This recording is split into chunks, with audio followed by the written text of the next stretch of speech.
quote that really sticks with me, and if you know me, you know I'm a Green Bay Packers fan, so of course it's from Vince Lombardi.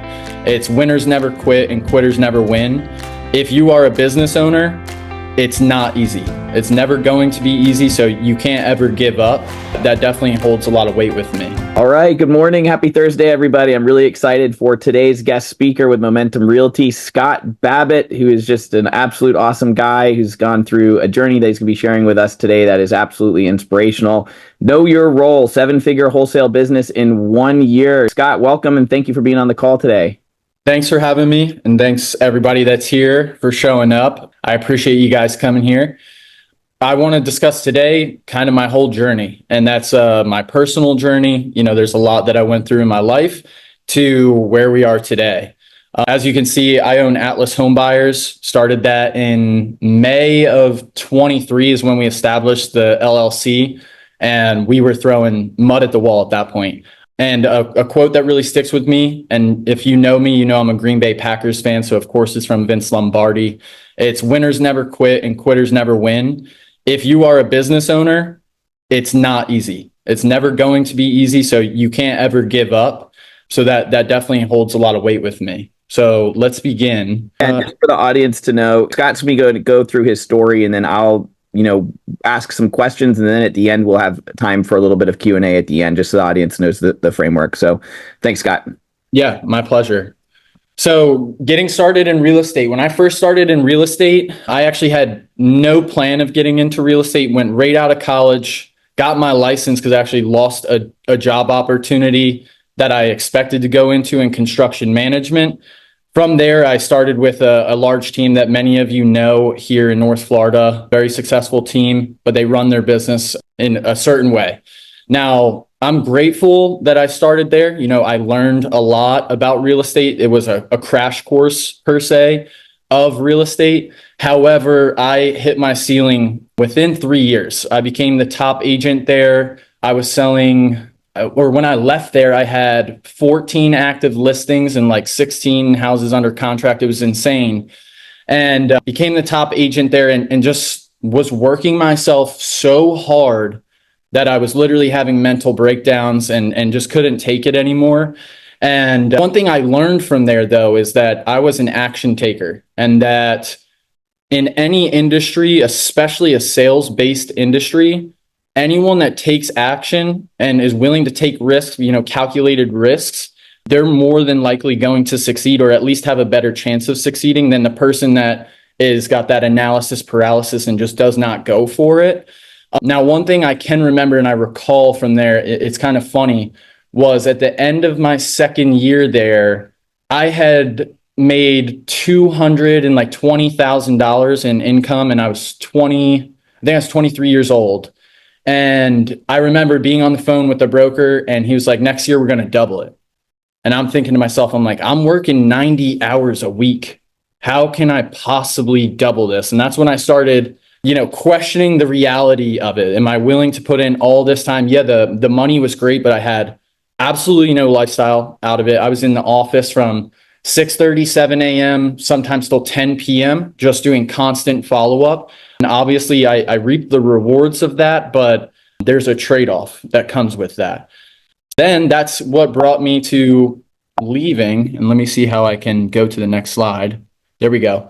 And this is when I started at Momentum Realty. Now, when I left my previous brokerage, I had no plans of stepping into another brokerage for at least 2 weeks. I was like, I'm going to take 2 weeks off, kind of get my bearings together. And then I distinctly recall Yasha Albright calls me. She at the time was at Momentum Realty, and she's like, you need to come here. John and Brittany are amazing. You got to come here. I was like, all right, send me his number.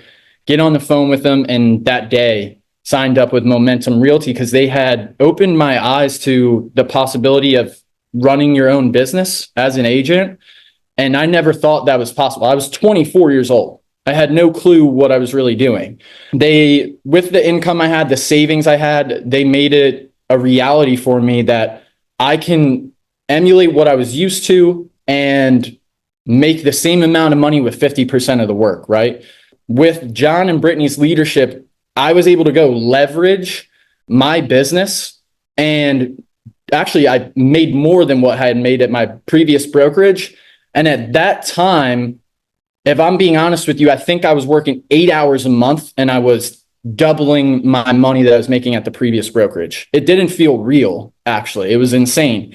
I took myself out of that, 100-hour work week, 90-hour work week, and again, started working maybe 10 hours a month, doubling the money just by leveraging and delegating tasks that I didn't need to do. So obviously brought on a TC. We had some cold callers at the time, I believe, that were funneling business to us. I did have a partner, which was amazing.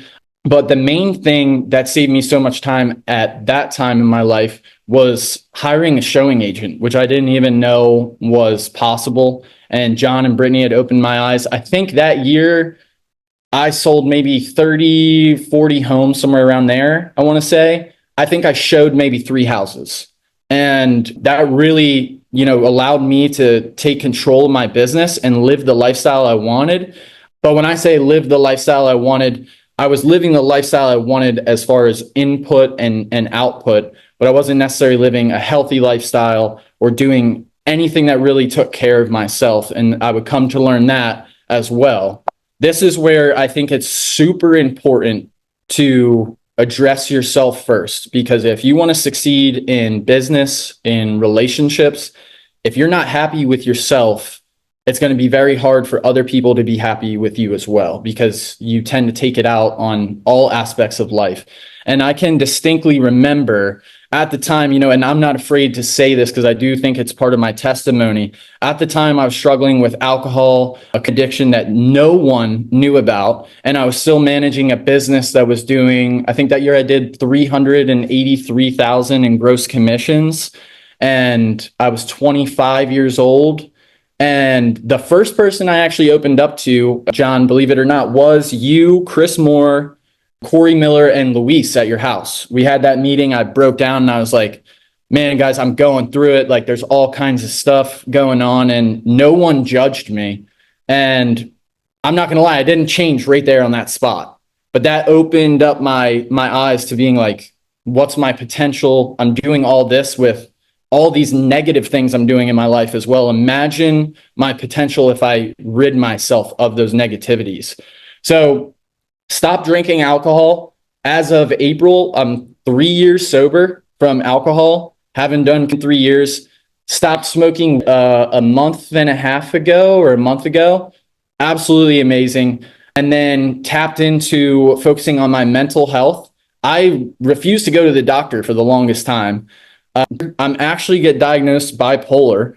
Did not know that. And it made so much sense to me at that time once I found that out, because sometimes it felt like my head was just, my brain was swelling inside my head. I don't know how to describe it, but just being inebriated with these emotions. I couldn't control my emotions. They were everywhere.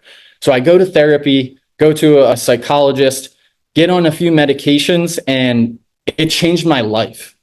I literally wake up. I used to wake up so depressed and anxious that I was just in the ER like a month ago, or not even a month ago, John. I don't think it was that long ago. I went to the ER because I thought I was having a heart attack, heart palpitations, because as a business owner, or at least I can say this, I have such high expectations, and I know that other people are relying on me as well. So that was freaking me out. I get on medicine and changed my life. Absolutely changed my life. Every day now I wake up and it's what I've been searching for. Like I haven't had this feeling in so long, and it was so hard for me to succeed in any area of my life. That be relationships with my family, whatever it was, because physically I wasn't happy with myself.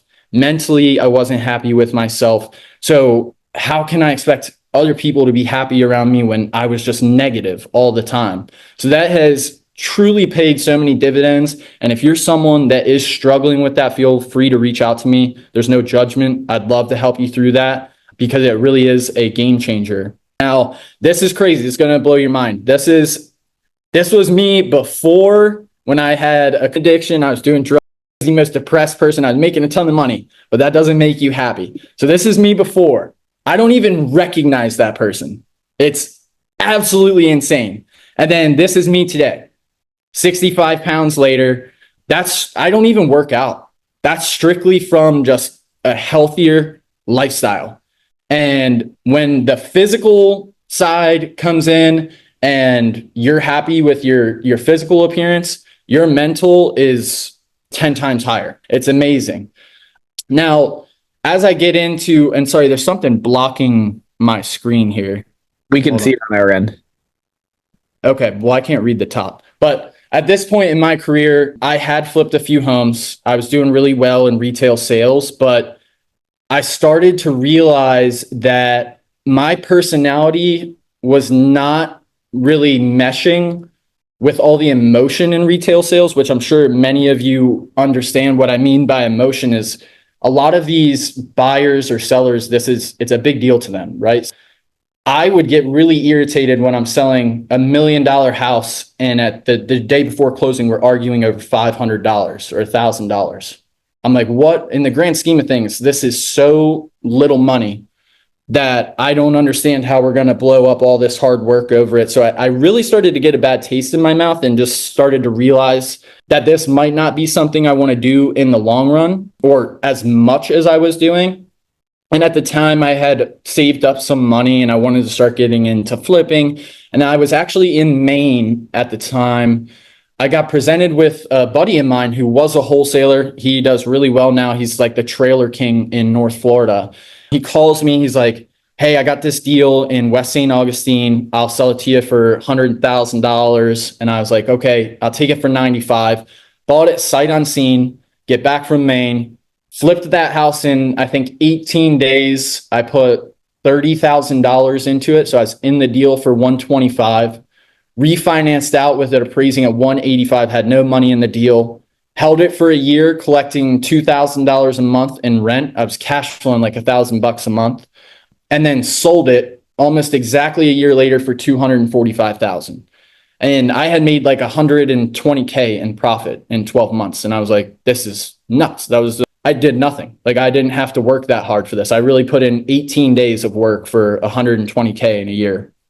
That really opened my eyes to the potential of investing. And also at the time, I didn't even know what wholesaling was, to be honest with you. So I started to look a little bit into that. And I was at my buddy's house. He's also a broker. And one of his agents brought up, I got this deal. This lady's willing to take a discount, And I was like, let me tackle this. Let me tackle this and try to get my hand in my first wholesale deal. That deal was where was it, John? In Keystone Heights? Is that where it was? Yeah, it was in Keystone. Yeah. So Keystone Heights, it was a lakefront property. I had no idea where Keystone even was. And I get it under contract. I just mentioned it to John. Him and Brittany underwrite the deal and they're like, hey, we'll take this down. I made 15 grand. How much did you make on that, John? Did you guys actually make money on that one? Made 60. Yeah. So I made 15 and they made 60. So that was a win-win right there for everybody. And that truly opened my eyes to wholesaling because I was thinking, wow, I love working with investors. There's not nearly as much emotion involved. As long as the numbers make sense, then that's really all that matters at the end of the day. So that led me to starting Atlas Home Buyers. Like I said, I believe it was May of 2023. And I decided I was going to go full time. Like I was going to refer all my retail business to other agents, another agent, and I was not even going to focus on that. I looked into what separated, the top wholesalers in the country, which by the way, many of them that you see, they're selling courses. That's how they're making their money. They're not even selling the actual real estate. So be wary of what you see online. I approached the situation with the idea that the more people I speak to, the greater my opportunities will be to find these deals, right? So we went all out. It was me, my partner, who's still my partner today, and my buddy who was in real estate. He wasn't doing too well with retail sales. We were door knocking a house. This house happened to have the door wide open. So like when we knocked it, the inside was wrecked. And we're like, oh my God, we got to get a hold of this person, get a hold of this lady, help her out. She was in an assisted living facility. Her son or grandson had taken advantage of her, wrecked the house. I made sure that she was going to walk with $75,000 profit in her pocket or net to her. And then we turned that one around in 13 days, I believe. We assigned that and we made $50,000. And that's when everything changed. I was like, this is real. I'm going to make more money doing this than, and it felt so easy at the time because like we kind of tripped and fell into that one. So then from there, I was like, we're going big. We're going so big. I hired one of my roommates. He's still my roommate. And then I hired my friend who was the struggling agent I had told you about. No clue the importance of hiring the right people. Fired both of them. Still friends, still my roommate. So not a big deal, but had to cut ties there. So that's how I got into wholesaling. Now, I had no clue how to run a business at this point, and I will self-admittedly say I am not the most organized or like leadership type. It's just not really for me to build out systems. I like being given the system and I'm just going to go take action and utilize those systems to convert.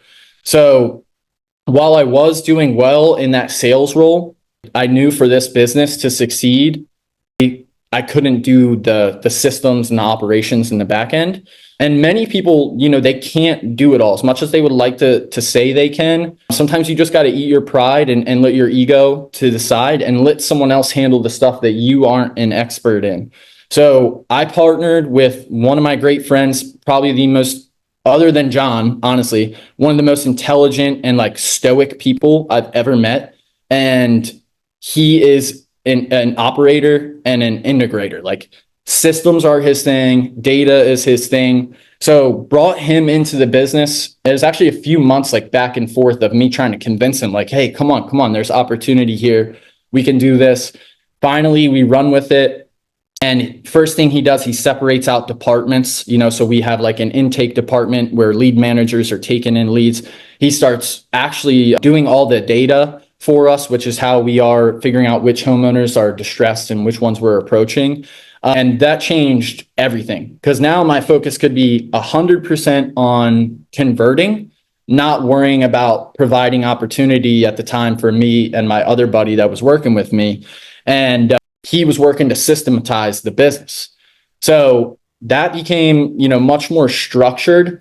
And that allowed me to take a step back and say, all right, if we want to do this full time and go, all for it, where can we improve? Where is the business inefficient? Where are the bottlenecks at? And of course, as any new business owner, you're like, I'm going to be the next Jeff Bezos. I swear, like I'm going to be the next Jeff Bezos. And you're going to try to grow that business so fast, which we did. And we had no clue what systems were working. We didn't even know ROI on each like data that we were getting on each lead source. And it was hell for the first couple months. It was really stressful and it really wasn't working out. So at the time we were trying to do wholesaling, sub two, creative financing, novations, and listing properties. Like I thought I was the do it all guy. So if I got on the phone with someone, anything real estate related, I could offer them that service, which sounds great on paper, but becomes the most confusing thing, one, to try and teach all those different aspects to other people that you're trying to have do your position or delegate tasks to. And then it would become confusing too, because we present offers to some sellers. They might get presented with 5 offers on one call. By the end of the call, they have no clue what is even going on. So we stepped back.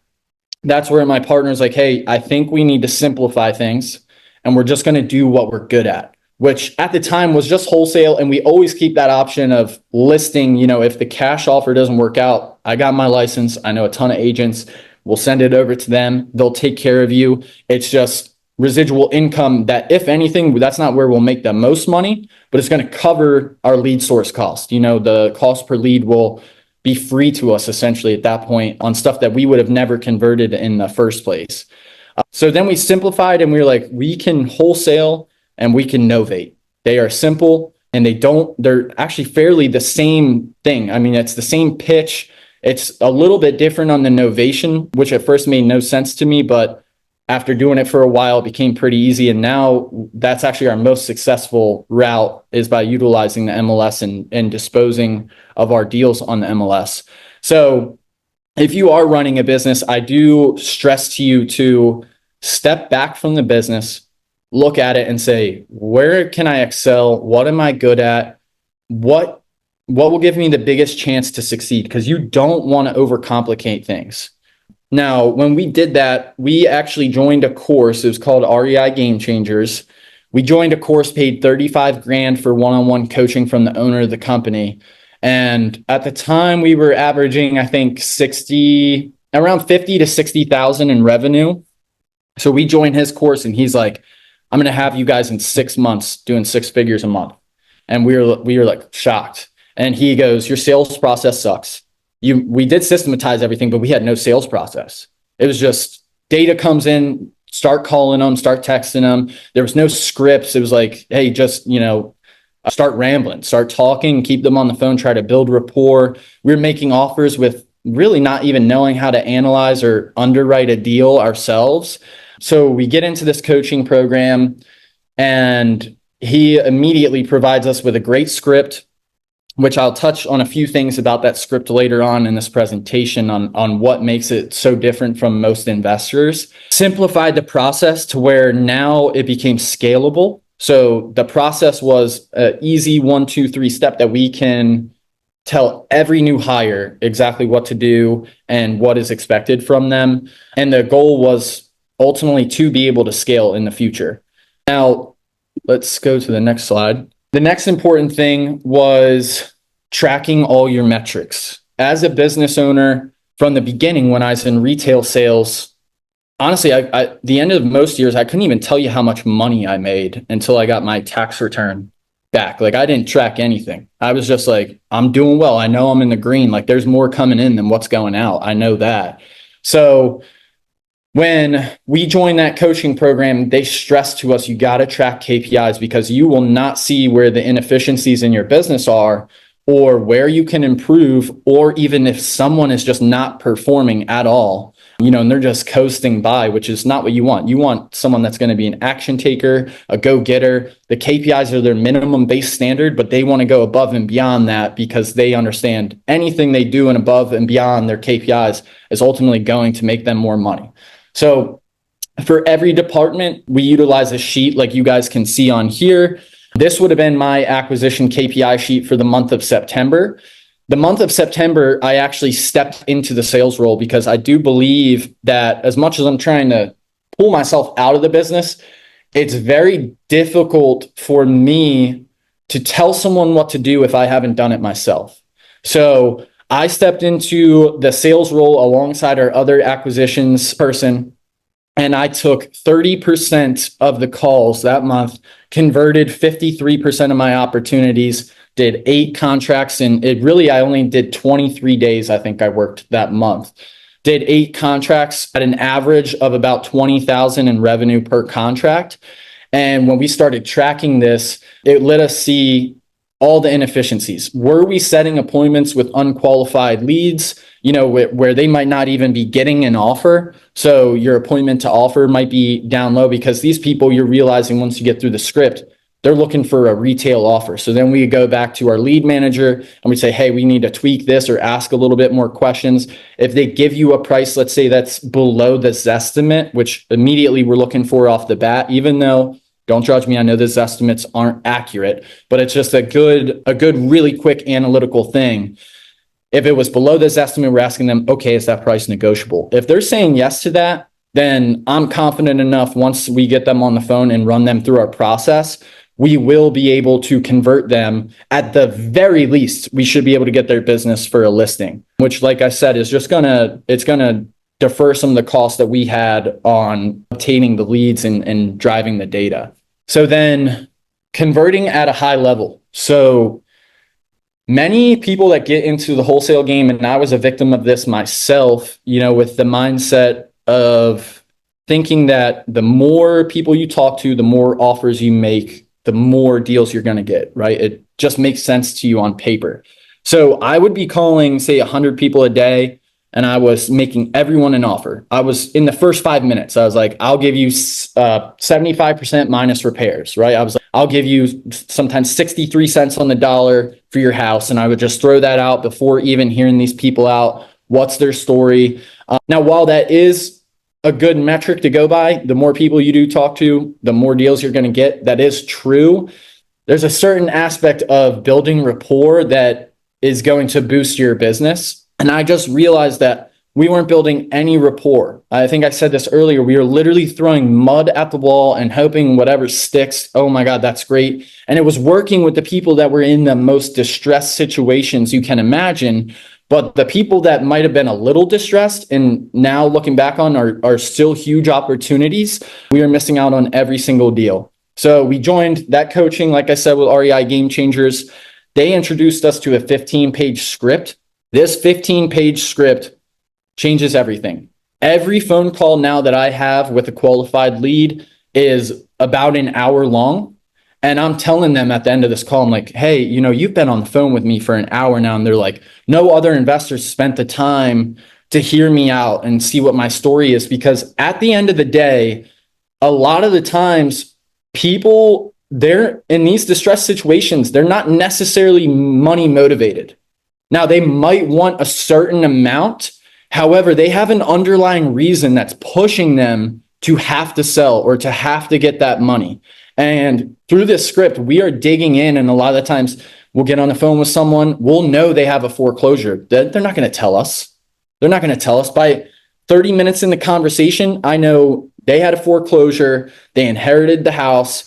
Someone passed away in the home, a family member. They got all this stuff going on. So now, not only am I an investor, I am a problem solver. I'm going to come in and I'm going to turn their mindset of, being money motivated to saying, hey, you got to step back and realize if you're willing to work with us here, we're going to come in, we're going to buy this. It's a hassle-free sale. All these other problems are going to be solved as well. And you're going to get to move on to the next chapter of your life. Our process really does keep people in that emotional state. I think that's very important is people will get these blinders on, even if they're going through a foreclosure, a nasty divorce, whatever it may be, being court ordered to sell the house. They get these blinders on. They want the money, the money, the money, where if we keep them in that emotional state, we can make them realize, hey, you might not be getting the exact number you wanted, but it's worth it on the back end to solve all these issues, move on to your next chapter, learn from this, and don't let it happen again. Now, granted, in this industry, I can wholeheartedly say you are going to deal with some of the craziest people you have ever met in your life, like nuts beyond nuts, the craziest situations. I've seen dog poop on the ceiling looking like it's like crystals falling from the ceiling. Stuff that you couldn't make up in your wildest dreams is a reality for many people. So with that being said, I've gotten to the point too where I can kind of scope that out. There's some crazy people that I'll be like, I'm not even working with you. Call the next guy. I'll give you his number. You can call that guy. And I think you guys could probably relate that to your retail business as well. Once you start getting good enough at it, you can start to pick and choose who you work with. People that make you happy, people that don't stress you out, makes your life easier and ultimately makes you more passionate about what you do. Now, another huge thing, and this can be taken and applied to anything, whether you're purchasing a car, you're negotiating for a buyer, you're trying to pick up your first deal. Through that script, we were introduced to the Ackerman technique. I'm sure a lot of people have heard it. It's by Mike Ackerman. He was an FBI agent. He was a hostage negotiator. The Ackerman technique, when we're analyzing these deals, going into the call, I already know my max allowable offer on that call or beforehand. Now, my max allowable offer, I am never presenting that first. The first offer I'm making, I intentionally want them to say no or be like, are you kidding me? So I'm going to present them with at least 80% of what I'm willing to give them because I want them to say no. And if they say yes, think of it this way. If they say yes to you on the first offer, you did not get their bottom dollar. So you didn't get the deal you could have got. Now, if they say no to you on the first offer when you're at 80%, then you come up and you're like, hey, I'm working hard. I got it up to here 90%. And they're thinking about it a little bit more. I'm going to go up to 95%. Well, now I'm shaving 5% off. And in this industry, every penny counts, especially right now. I'm assuming most of you, if not all of you, are realtors in here. We're seeing, or at least I'm seeing, a huge market squeeze with the economy, the election coming up. It seems pretty stagnant out there. Investors are always buying houses, don't get me wrong, but the numbers have to make sense. So these dollars, they really do matter at the end of the day. Now, when using the Ackerman technique, a few things I've noticed is you never want to present them when you do your 80, 90, 100. You never want to present them with a round number, because the likeliness that it's a round number is you're probably just making something up, or they're like, oh, what are the chances it's 135,000 on the dot. I'll come in, I'll be like, hey, after running all the numbers, going through my itemized, which sometimes I'll even walk them through an itemized spreadsheet of repairs that we would plan to do that calculates everything on a square footage basis. I'll present them a number, sometimes down to the penny. I'll be like, I'm at $135,346.53. And they'll be like, wow, you guys really did, a lot of insight into this. And that goes back to these other investors you're competing with. Those people are throwing out round numbers, an offer within the first 10 minutes. The likeliness that that's going to work out is very slim. They're 9 times out of 10, they're coming back to the seller during their due diligence period and they're trying to renege on the price. Where we're telling these people, hey, you know why I just spent an hour with you on the phone?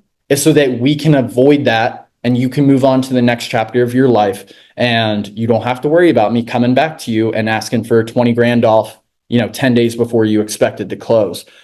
Another huge thing is you got to pry the number out of these people first. Granted, there's always going to be, I would say 2 out of 10 people will refuse to give you a number up front. But you want to try and get that number from them and really get them to lead themselves, if that makes sense. Now, another huge thing that was probably one of the biggest turning points in our business was when we first started, and this could go for anyone, whether you are just doing this on the side and looking to pick up investment properties for yourself. I like to call it the investor method, or like the underwriter method. And I noticed at the beginning, you get on the phone with these people and immediately it's combative from the very beginning, because they think you're the investor. You're going to come in here, you're going to lowball me. You want to get as much off the price as possible. So what we did is we tried to separate ourselves from that and say like, hey, I'm calling on behalf of a local investor. I want to speak with you and see if this is even something we could work out. And then when we start negotiating with them, I'm going back to the investor or the underwriter, which in that time period, I am the underwriter or the investor, and I am analyzing the deal based off everything they've told me. Now, what I call it is never live negotiate. So when I'm on these calls, I will never be giving them a number right there on the spot. I'm going to tell them, hey, do you mind if I put you on hold for 3 minutes? Let me get the investor on the line. I'm going to tell him everything you just told me, and I'm going to see where he's at. And then I'm going to start walking them through the numbers, being very transparent with them at the same time, like I said on that spreadsheet. But now the whole mindset has shifted from it's us versus them to now it's us and them versus this investor or this underwriting team. So that was a huge turning point in the business model and saw a lot more success then. And then again, I can stress, you got to be transparent with these people. There's a lot of shady investors or wholesalers, I would say, out there that are just throwing out numbers. They take advantage of, say, an old lady and they're telling her, it's going to be 50 grand to rehab your house. We only go into these deals if it's a win-win situation for everybody.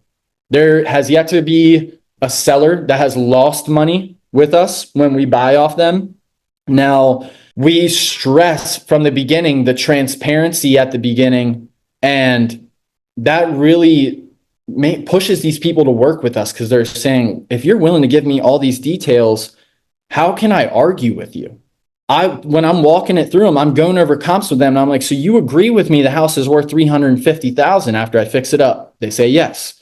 Then I walk them through an itemized sheet and I say, now you agree with me based off everything you said, seeing my calculations, it's going to cost me $35,000, 600 or 35,630 and 40 cents to fix up your house. They say yes. And then I explain to them, well, I'm paying your closing costs. I've got holding costs.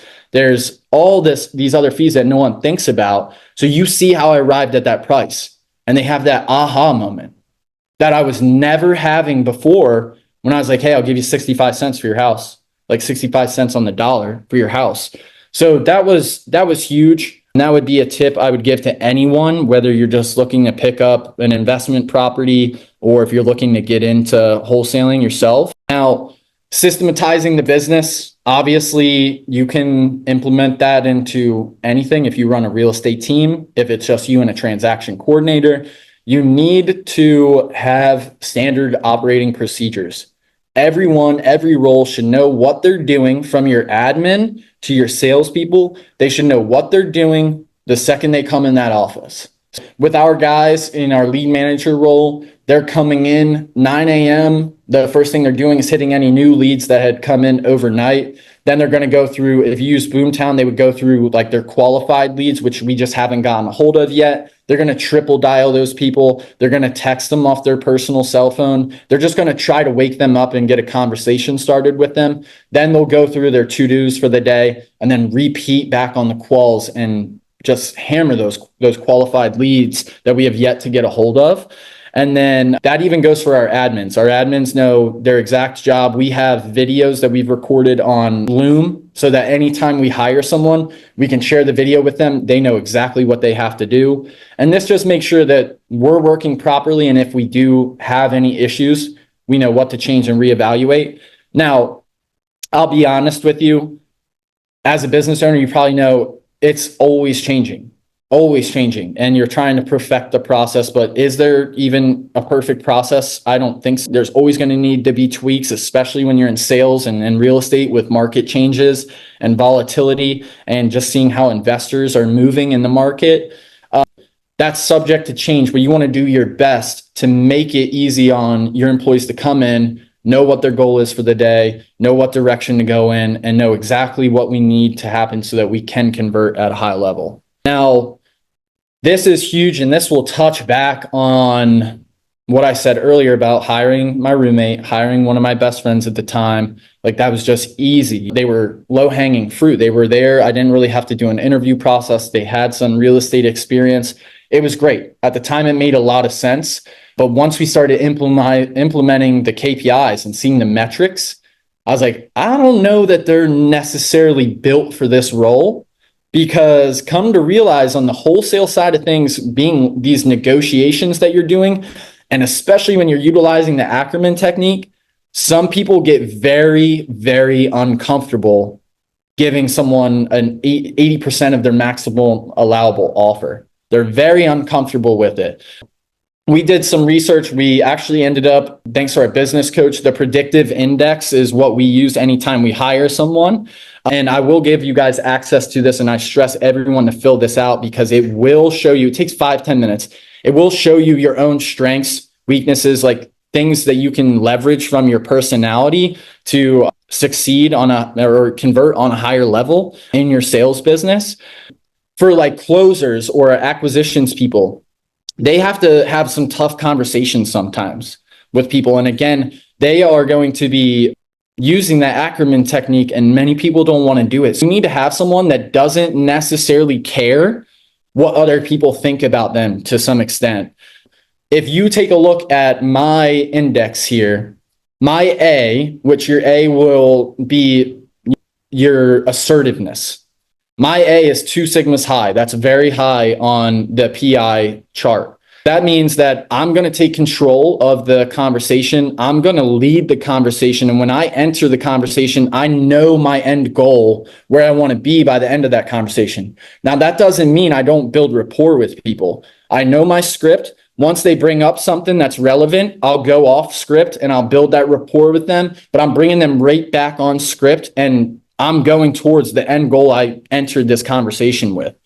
If you look at my B, that's going to be your extroversion, how sociable you are and communicative. If your B is too high, you're going to be the person that cares about what people think about you. In a sales role or any type of acquisitions role, you want the A to be higher than a B. If their B is higher than their A, they might be direct, but they care too much about what that person's going to think of them when they come in and use that Ackerman technique. Very specific. You want to find someone who cares not too much about what people think, still empathetic towards them. But at the end of the day, we have a goal here and we've got to keep pushing to be a profitable business. C is going to be your patience. And when I say patience, it's really how cautious you may be when looking at taking risks and things like that. Me, I am a calculated risk taker, and I believe that risk is a good thing and it reaps rewards. I see being below the midline is going to show that I'm willing to take risks and I'm willing to possibly upset people, but ultimately it's for the better good at the end of the day to convert at a higher level. And then D is your formality, goes back to risk taking. Are you adaptable as well? With a lower D, you're the type of person that can come in, and if something's thrown at you that wasn't scheduled or wasn't part of your day, you're able to shift to that. You don't need a structured schedule every day. If someone's D is very precise, they need a set schedule. They're probably a 9 to 5 type person. They like the what would you call it? The comfortability of knowing they have a set income, things like that. Someone with a low D is going to be someone that is probably more motivated and willing to take that risk of being a commission-based job and believes in themselves, and they can come in and they can create opportunity for themselves. That's huge. There's, I think, 13 different profiles that you can possibly be. To be in a high-level sales role, the best profiles that will work are a captain or a maverick. And those are going to be people you'll see. You can go on the predictive site and you'll see the differences in each. And side note, don't think that you can't be a salesman if you're a captain or a maverick. There's some people, like my business partner did really well in retail sales, but again, very quiet, very reserved, like a stoic person, where me, I'm loud and I'm outgoing. He did just as well because he's quiet and analytical, and that does have certain advantages. There's some people that do prefer that, and there's some people that prefer the upbeat agent that's showing up and is like, hey guys, what's going on? You ready to go show some properties, whatever it is. I can't even remember because I don't do retail that much anymore. But yeah, that's huge. And I highly encourage everyone to take this. It's free. I'm going to give you a link here. If everyone wants to take a second, copy and paste that link. I don't know if you can do that. If not, I'll take the link and put it in the chat afterwards, and everyone can fill that out. Once you fill it out, it's going to give you your results. Forward those results to my email, and I'll tell you, I mean, on there too, it will tell you like your strengths and everything, but I do have maybe some open opportunities at our business as well. So you could be a great fit for it. That's huge. It just helps you realize what you're good at, and you can use that in your personal life as well. Like, I understand I can be a driving person. If I have a partner in a relationship that is the complete opposite, I cannot be on them all the time and be like too assertive with them. And where me, I can take that constructive criticism and the assertiveness, because that's the same way I operate. You can use that throughout your whole life. Another thing, when you're being a business owner, roll with the punches. It's not all sunshine, rainbows, dandelions, whatever you want to call it. We had probably the first 6 months of having no clue what to do, pulling my hair out, because I will say, we've run this business, and when we compare ourselves to most other wholesalers that we've spoken with throughout the country, a lot of them are servicing like 500 grand in debt that they've used to start up their company for lead sources, driving their data, their systems, paying overhead for lead manager acquisitions role or dispositions role. We bootstrapped this whole thing. We have zero debt, but that was very, very stressful. We just rolled with that. Again, had to get uncomfortable, fired one of my best friends, fired my roommate. But at the end of the day, if I want the business to survive, I know what direction to go in. And turns out, still best friends with them, still my roommate, didn't matter. I also tried doing everything at the beginning. You've got to learn to delegate. Anyone can apply this to their business. the number one thing I see with retail agents, especially, is they want so much control over the contracts. And I'm like, why? It's literally filling in the blanks. You go pay someone $150 to do that. That's not something you need to do. And you can take all that time, in contract review and everything, and apply it to going and actually converting and making sales. I've lost money on flips.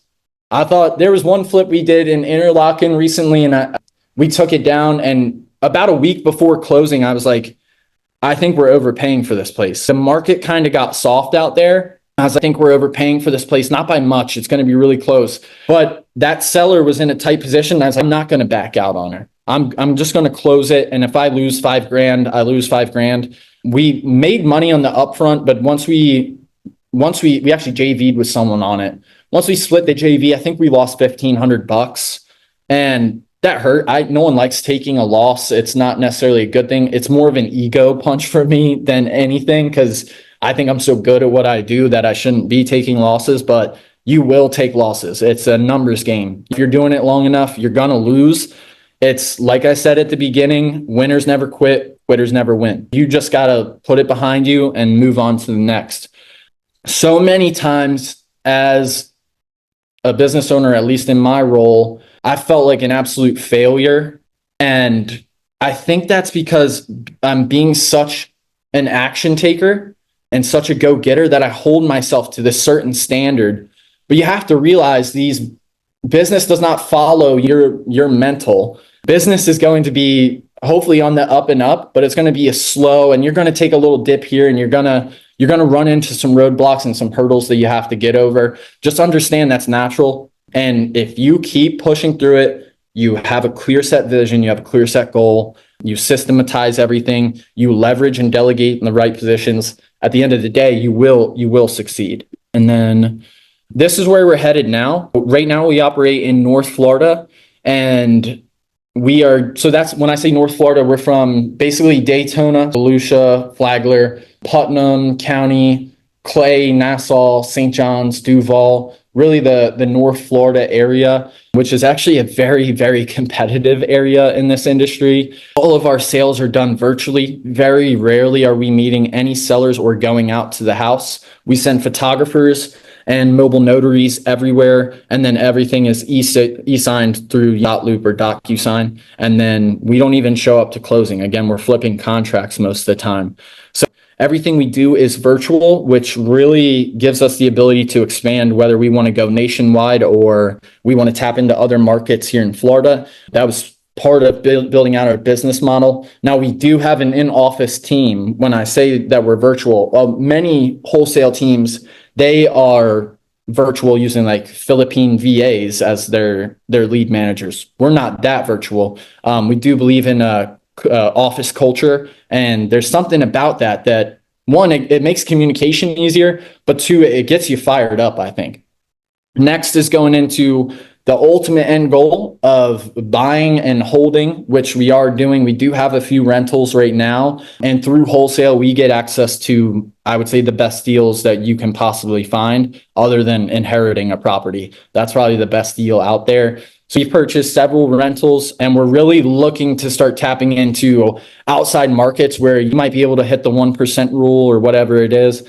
Year to date, we've done $915,000, 803,087 cents. That's closed. We have 13 deals pending.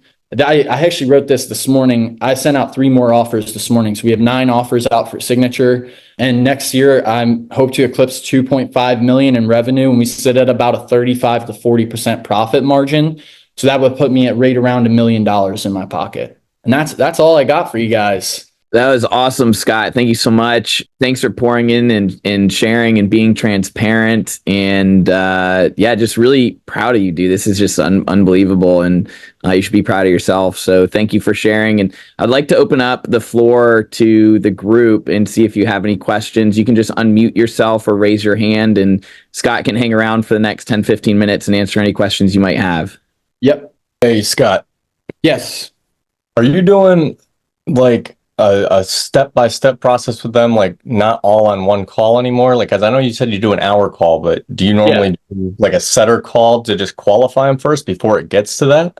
Yeah, so when we first like get our data, right, and then we find the potential distressed sellers, that's when a VA in, the Philippines, Nicaragua, they're calling them just to gauge their interest in selling. And then if they say that they're considering selling, they go to one of our in-office lead managers, which they have a small 2-page script that is just asking very basic questions to, again, gauge what their motivation is, what their underlying reason is for selling, and if it's worth setting up that call with someone like myself that's a closer in the acquisitions role. So it's really a 3-step process, but once the acquisitions person gets on the call, we are making an offer on that call. Oh, so you're not doing like process, hey, I got to go talk to my investor, my partner, whoever, and then you come back and offer it? Yeah, I'll put them on hold for 3 minutes. That's when I'm talking to my underwriter. And that 3 minutes is when I'm analyzing. I already have analyzed the deal,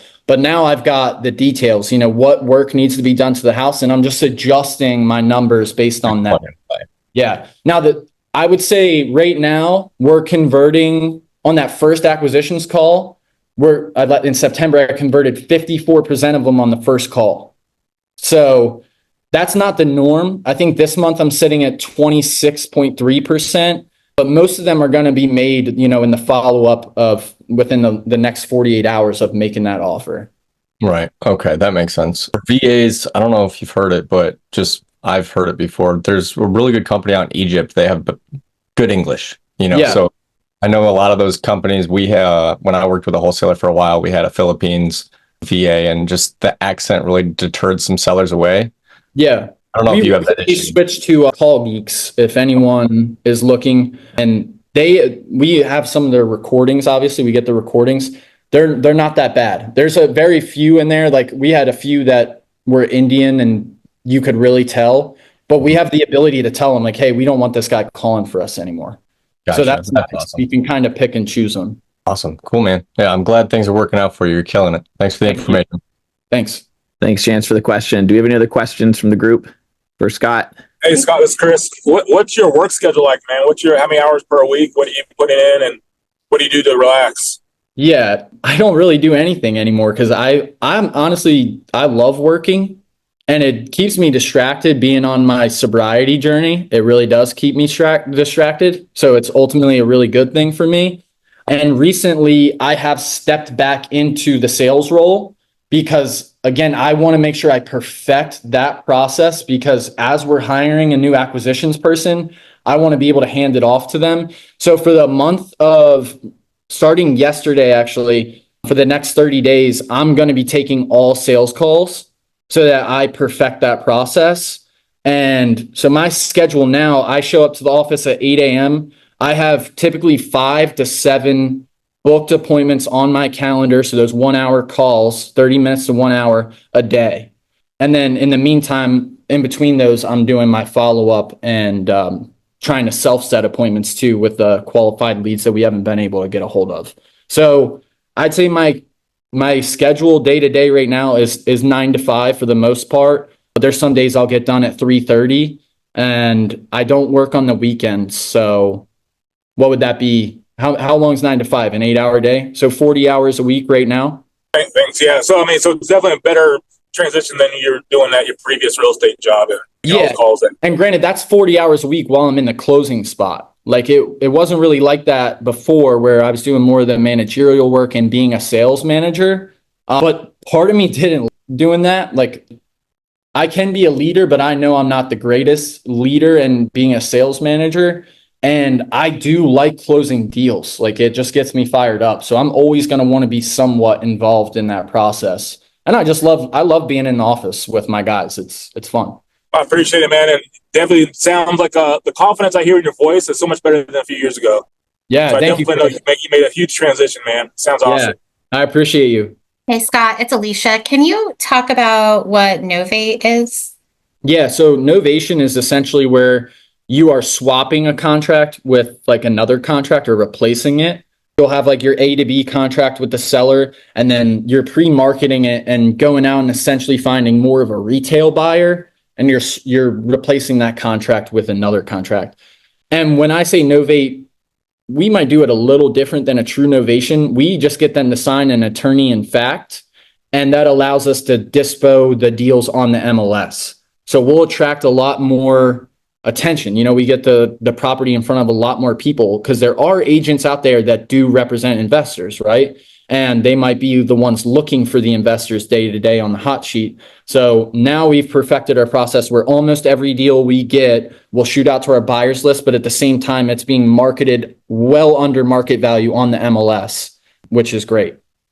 So it's only different from wholesaling by that fact that you're also marketing it like a regular property. Yeah. So when you're wholesaling, like traditionally wholesaling, you would need to find like a cash buyer for the most part, right? Or they're going to use hard money. They have to close very quickly. On the novation, you're replacing your contract with say someone that can go get a conventional financing. So it might be a little bit longer of a process. Like it's a longer cash cycle, but obviously it opens the door for a bigger buyer pool. And in that situation, are you then representing the seller, or are you still working as like a flat fee like you would as a wholesaler? Yeah, no, I'm taking the difference between contract A and contract B. Okay. Hey, Scott, thanks for doing this. What an amazing business you've built. Congratulations. Thank you. I have 3 questions. Did you say you'd be sharing the script with us to like deep dive? No, I'm going to share the predictive index with you. Okay. I can't share my script. I paid a lot of money for the script. But if this is something you're looking to get into, REI Game Changers, I wouldn't waste your time with like any other course or anything. James Hodges, he's the owner of the business. We made the mistake of paying 10 grand for another course before, and it was horrendous. This is truly the only one that I think is worth the investment. Yeah, thank you. So the other 2 questions are, how many staff are you up to at this point to get to where you including cold callers? Like, do you want to know that? Like, okay. Well, yeah. Our cold callers at Call Geeks, I think we have 7 cold callers. We're at 5 or 7. I think we just bumped up to 7. Again, that's my partner runs all that. And then there's 4 of us in office, 2 lead managers, me right now doing the full-time acquisitions. I moved my acquisitions guy that was my closer to lead manager this month so that I could step in and truly grasp exactly what's going on and where we could improve for the next 30 days. And then my partner, who's the sales manager at this time, and operations in the background. And then we do have a transaction coordinator, and there is an agent that works for us, takes all our listings and also handles all dispositions on the MLS. And that's not one of the 4? Or that is one of the 4? Yeah, she's not in office. So that would be, there's 5 of us, 6 including our TC, and then say 7 cold callers is 13. And then we do have one, it's actually my partner's sister, but she handles all our text leads because she's the one that's handling all the texting. She'll input those into the system. So I guess you could say 14, but in reality, there's 4 of us that are like the true day-to-day in office operations. Okay. And then, sorry, last question. How are you, since you're doing everything virtually, how are you estimating repairs? Yeah, just by comping. So go on, you're going to run some comps. I mean, see a house that is already renovated, right? And you're going to figure that's your ARV, adjust per square footage, obviously. And if there's any special features to the house, but that's the importance of staying on that call with them for 30 minutes to an hour. You got to get all the details of that property. And then doing this long enough with the itemized sheet we have, I can literally go through there and be like, hey, paint costs me interiors $2 a square foot or something. The house is 1,100 square feet. I'm just going to start plugging and chugging like that. And that will lead me to these sellers saying, so you agree with me, it costs this much. Now it's irrefutable. They know how much I need to invest in the house. They've already agreed with me with how much I can resell it for. They know I look to make, say, a 20% profit. So that's really how we estimate it. And right now we have a 75% close rate on that, which is expected in wholesale. You're not going to close everything because there's a lot of stuff that pops up, especially with like probate. A lot of people, and we've had people that will impersonate people. They're not even the seller. And you would think they were. They have every piece of information. Like one time we had a stripper try to sell us a house. What happened was she got the guy drunk at the strip club and got him to sign a power of attorney. I swear to God, it's like insane. So that's what I mean when you are going to run into the crazy. She still calls me to this day and she'll be like, I got 7 more. And I'm like, what do you mean? Like, I'm not working with you. That's illegal. So someone's working with her though. There's someone closing those deals, but I can't do that. My morals are too high. Thanks. Yeah. Hey, Scott, quick question. Yep. Hey, if you had to break down like where your lead sources or your leads are coming from in terms of like website clicks or calls and cold calling, with the VAs, what would you say your main lead sources are? Right now, yeah. So that's a great question. At first, it was easy, obviously, for you to just go into PPL or pay per lead. That worked out great. And then honestly, we got right into that before it blew up. And it started getting advertised by a bunch of the wholesalers and like Astro flippers and stuff like that on YouTube. And they just got absolutely saturated. The cost per lead went up really high. And we thought our ROI was a lot higher than it was. Like we had like a 2x ROI on that lead source. And that's when we reallocated those funds. So now we have cold calling, cold texting, mailers, and we do have just a very little spend in the PPLs. And on the cold call, we have an 800% return. On the texting, it's like 650% return. And on the mailers, they're actually our worst, which everyone else in the industry says is their best. So I'm trying to figure that out now. We have like a 4x return on the mail. Okay, so the majority then of your leads now are coming from probably text. About 50,000 text messages a month. And that's all with the VAs? The calls and the texts are from the VAs? Yeah.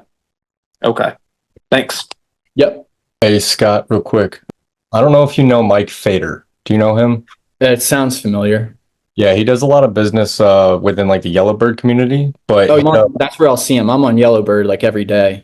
So if you're trying to dial in your mailers, I know he's really open with his mailers, and he ended up creating his own mail room within his office. So he operates everything like self-sustained. But I know he's open with just sharing like how he does it. Yeah, I'll definitely reach out. Yeah, so check him out. And then the other question I had was just regarding texting. Do you have to route that through like a different LLC in another state?